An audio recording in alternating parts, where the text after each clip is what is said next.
구독과 좋아요는 저에게 큰 힘이 됩니다. 여러분, 혹시 12월 25일이 정말 예수님의 생일인지 궁금하신 적 없으세요? 그리고 산타클로스는 도대체 어디서 온 걸까요? 안녕하세요, 여러분. 오늘은 우리가 너무나 익숙하게 알고 있지만 사실은 잘 모르고 있는 성탄절에 대해 이야기해 보려고 합니다.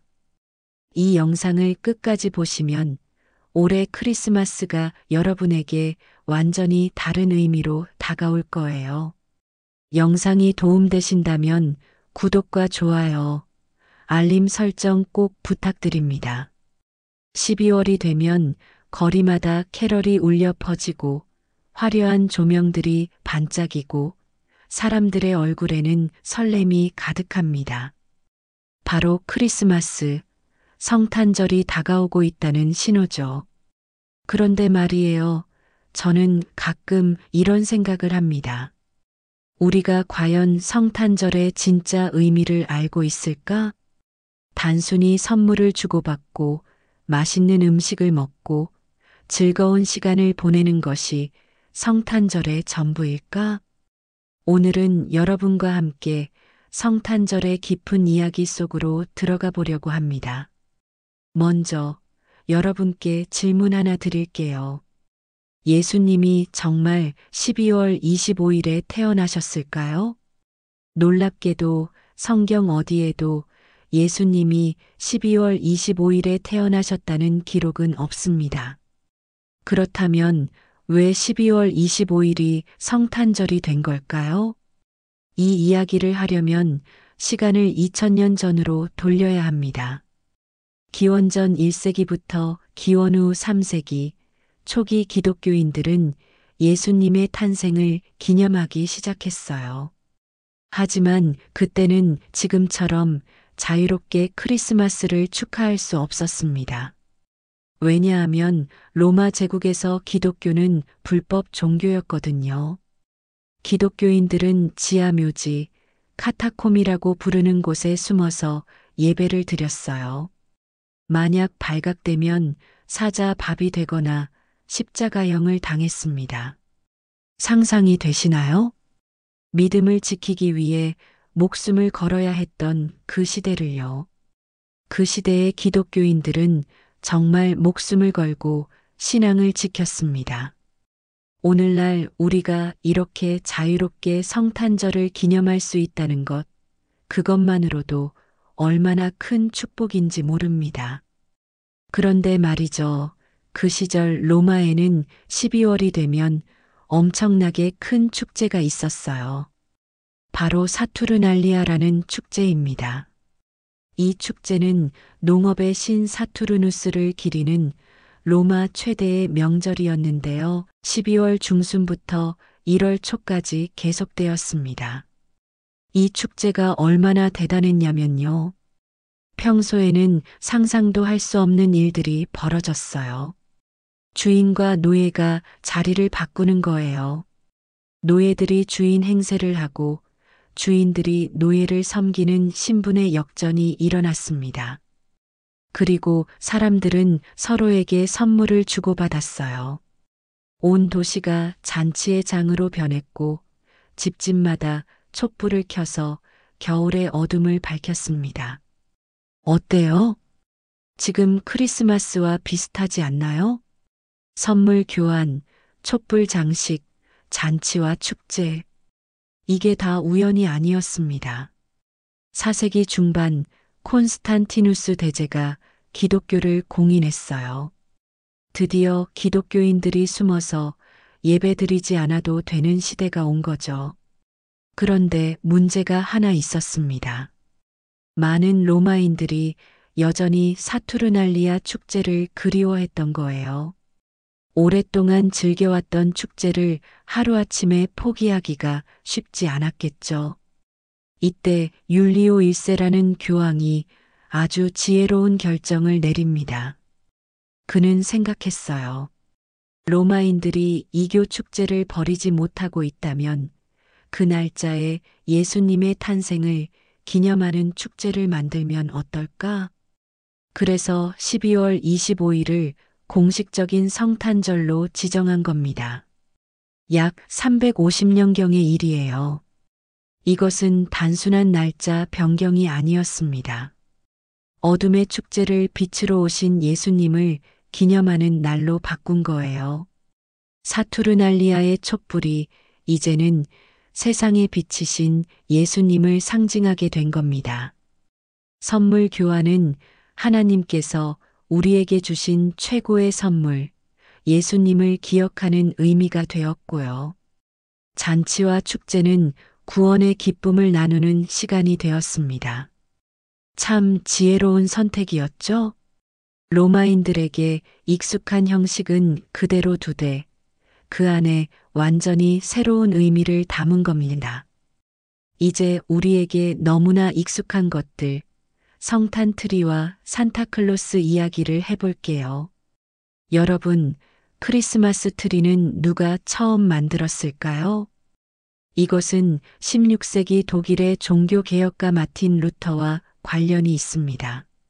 전해지는 이야기에 따르면요. 어느 크리스마스 이브 밤 루터가 집으로 돌아가는 길에 숲을 지나게 됐대요. 그때 나무 사이로 별빛이 반짝이는 걸 보고 깊은 감동을 받았습니다. 저 별빛이 마치 하늘에서 내려온 예수님의 빛 같구나. 집에 돌아온 루터는 작은 전나무를 가져와서 가지에 촛불을 켰어요. 가족들에게 자신이 본 그 아름다운 광경을 보여주고 싶었던 거죠. 이 이야기가 전해지면서 성탄 트리는 유럽 전역으로 그리고 전 세계로 퍼져나갔습니다. 그런데 이 성탄 트리에는 깊은 상징이 담겨 있어요. 나무 꼭대기의 별은 동방 박사들을 인도했던 베들레헴의 별을 나타냅니다. 트리에 장식된 전구들은 세상을 밝히시는 예수님의 빛이에요. 나무 아래 놓인 선물들은 하나님께서 우리에게 주신 최고의 선물, 예수님을 상징하고요. 그리고 겨울에도 푸른 잎을 잃지 않는 나무는 영원한 생명을 주시는 예수님을 나타냅니다. 아름다운 의미들이죠? 그럼 산타클로스는 어떻게 생겨난 걸까요? 산타클로스의 원형은 4세기 터키의 미라 지방에 살았던 성 니콜라스라는 주교님입니다. 이분은 가난한 사람들을 돕고 어린이들에게 선물을 주는 것으로 유명했어요. 그분에 대한 유명한 이야기가 하나 있습니다. 어느 가난한 집에 세 딸이 있었는데요. 아버지는 딸들의 결혼 지참금이 없어서 너무 고민이 됐어요.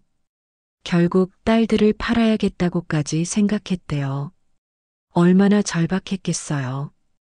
이 소식을 들은 니콜라스 주교가 한밤중에 몰래 그 집 굴뚝으로 금화 주머니를 던져 넣었습니다. 그 금화들이 우연히 벽난로 옆에 말리던 양말 속으로 떨어졌어요. 이 이야기가 전해지면서 사람들은 크리스마스 이브 밤에 양말을 걸어두는 전통을 시작했습니다. 그리고 성 니콜라스의 이름이 네덜란드어로 신터클라스가 되었고 이것이 영어로 변하면서 산타클로스가 된 거예요. 산타클로스의 빨간 옷은 주교의 붉은 예복에서 온 것이고요. 굴뚝으로 들어가는 건 니콜라스가 몰래 선물을 준 방법에서 유래했습니다. 양말에 선물을 넣는 것도 바로 그 금화 이야기에서 시작된 거죠. 이렇게 보니까 크리스마스의 모든 것들이 다 의미가 있죠? 그런데 흥미로운 점이 있어요. 성탄절의 역사를 보면 기독교가 로마의 사투르날리아 축제를 완전히 없애버린 게 아니라는 거예요. 그 형식을 빌려서 더 깊은 의미를 담은 겁니다. 촛불 장식은 세상에 비치신 예수님이 되었고 선물 교환은 하나님의 선물인 예수님을 기억하는 의미가 되었어요. 잔치와 축제는 구원의 기쁨을 나누는 시간이 되었고 평등의 시간은 하나님 앞에서 모두가 평등하다는 의미가 되었습니다. 외형은 변했지만 핵심은 변하지 않았어요. 바로 사랑과 나눔이라는 정신이죠. 그렇다면 성탄절은 언제 우리나라에 들어온 걸까요? 우리나라에 성탄절이 처음 소개된 것은 18세기 후반입니다. 서양 선교사들이 조선에 기독교를 전하면서 성탄절도 함께 알려지게 되었어요. 하지만 그때 조선에서는 기독교가 사교, 즉 사악한 종교로 취급되었습니다. 1801년 신유박해, 1839년 기해박해, 1866년 병인박해, 여러 차례의 큰 박해가 있었고 수많은 기독교인들이 순교했어요. 이런 상황에서 초기 기독교인들은 밤에 몰래 모여 예배를 드렸고 성탄절 역시 숨어서 조용히 기념할 수밖에 없었습니다. 로마 시대의 기독교인들이 카타콤에 숨어서 예배 드렸던 것처럼요. 그렇게 어렵게 지켜온 신앙이었습니다. 그러다가 1945년 광복 이후 성탄절이 공식 공휴일로 지정되었어요. 왜 공휴일이 되었을까요? 몇 가지 이유가 있었습니다. 첫째, 광복 후 한국의 기독교 인구가 급격히 증가했어요.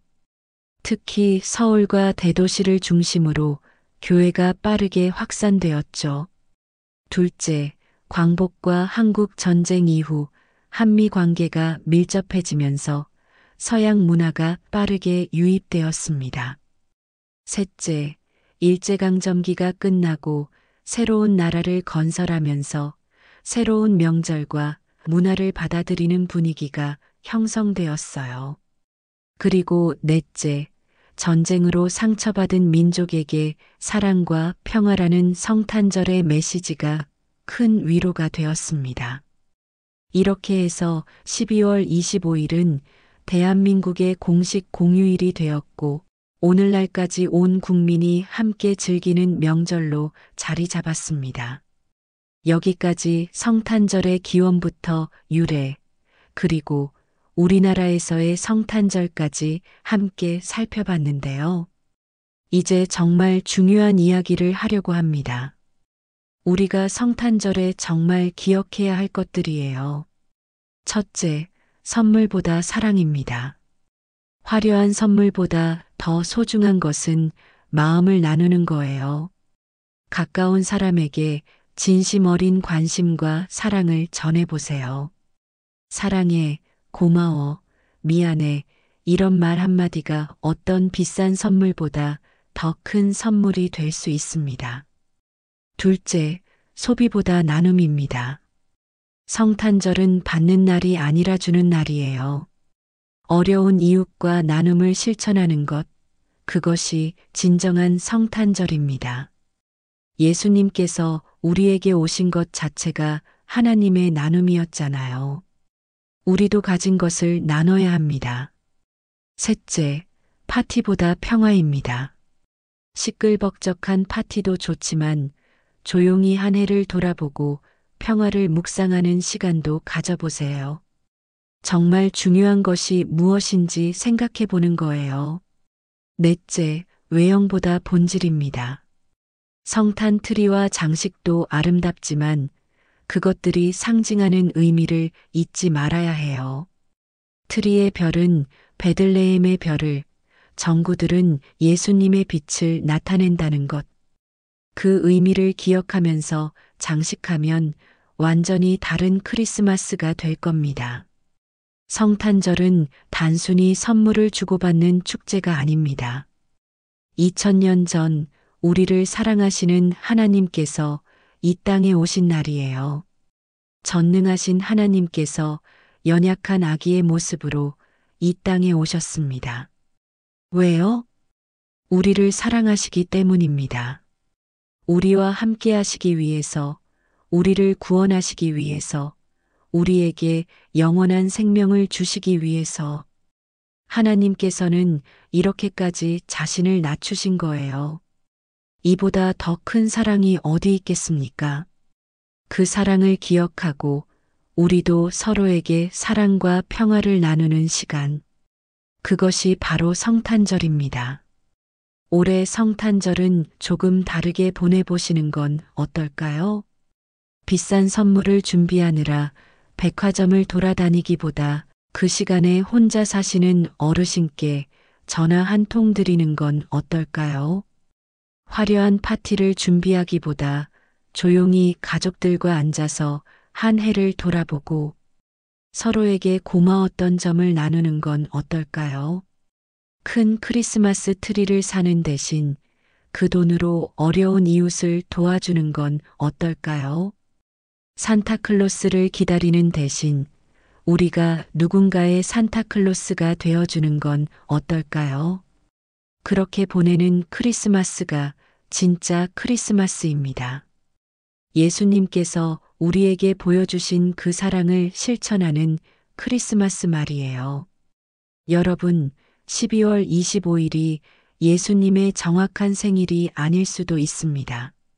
하지만 중요한 건 날짜가 아니에요. 예수님께서 이 땅에 오셨다는 그 사실, 우리를 사랑하셔서 인간의 모습으로 오셨다는 그 놀라운 사랑, 그것을 기억하고 기념하는 것이 중요합니다. 산타클로스가 정말 굴뚝으로 들어와서 선물을 줄까요? 아니에요. 하지만 산타클로스의 원형이 되었던 성 니콜라스처럼 우리도 누군가에게 몰래 선물을 주고 어려운 사람을 도울 수 있어요. 크리스마스 트리가 꼭 있어야 할까요? 없어도 괜찮아요. 하지만 트리가 상징하는 의미, 예수님은 세상에 비치시고 영원한 생명을 주시는 분이라는 것, 그것만 기억한다면 트리가 없어도 진정한 크리스마스를 보낼 수 있습니다. 올해 크리스마스는 상업화된 크리스마스, 소비의 크리스마스가 아니라 사랑과 나눔의 크리스마스, 진정한 의미를 되새기는 크리스마스가 되었으면 좋겠습니다.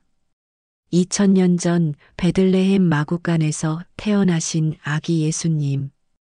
그분이 우리에게 가르쳐 주신 것은 사랑이었어요. 서로 사랑하라. 이웃을 내 몸과 같이 사랑하라. 원수까지도 사랑하라. 이번 크리스마스에는 그 사랑을 실천해 보면 어떨까요? 가족에게, 친구에게, 이웃에게, 그리고 어려운 사람들에게 그렇게 사랑을 나눌 때 비로소 우리는 크리스마스의 진정한 의미를 경험하게 될 겁니다. 여러분, 오늘 이 영상이 도움이 되셨나요? 성탄절에 대해 새롭게 알게 된 것이 있으신가요? 댓글로 여러분의 생각을 나눠주시면 정말 감사하겠습니다. 그리고 이 영상이 도움이 되셨다면 구독과 좋아요, 알림 설정 꼭 부탁드려요. 더 많은 분들이 성탄절의 진정한 의미를 알 수 있도록 공유도 부탁드립니다. 올해 성탄절, 여러분 모두에게 따뜻한 사랑과 평화가 가득하길 진심으로 기도합니다. 메리 크리스마스! 다음에 또 유익한 내용으로 찾아뵙겠습니다. 감사합니다.